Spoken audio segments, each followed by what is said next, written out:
أعوذ بالله من الشيطان الرجيم. بسم الله الرحمن الرحيم. والمرسلات عرفا فالعاصفات عصفا والناشرات نشرا فالفارقات فرقا فالملقيات ذكرا عذرا أو نذرا إنما توعدون لواقع فإذا النجوم طمست وإذا السماء فرجت وإذا الجبال نسفت وإذا الرسل أقتت لأي يوم أجلت ليوم الفصل وما أدراك ما يوم الفصل ويل يومئذ للمكذبين ألم نهلك الأولين ثم نتبعهم الآخرين كذلك نفعل بالمجرمين ويل يومئذ للمكذبين ألم نخلقكم من ماء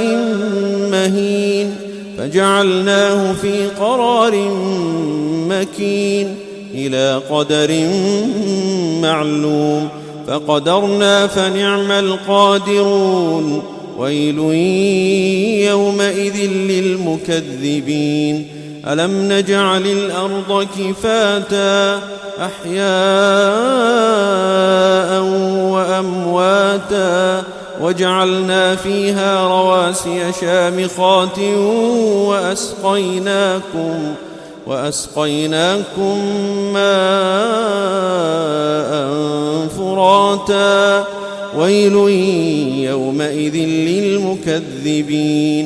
انطلقوا إلى ما كنتم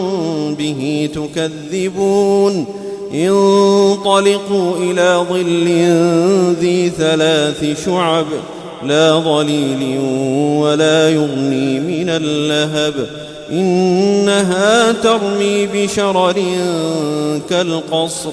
كأنه جمالة صفر ويل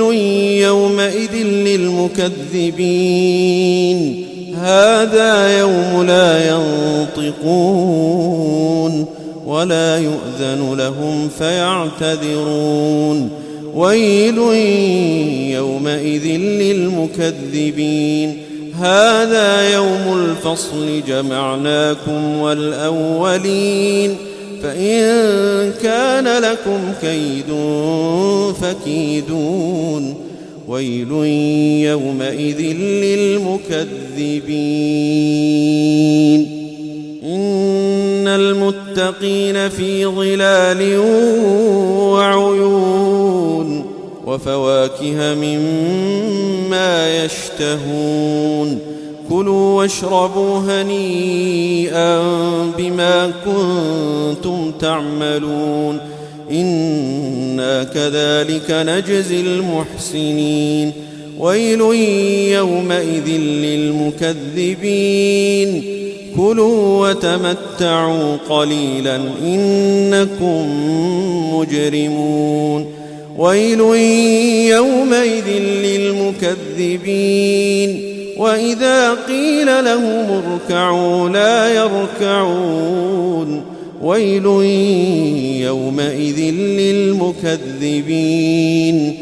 فبأي حديث بعده يؤمنون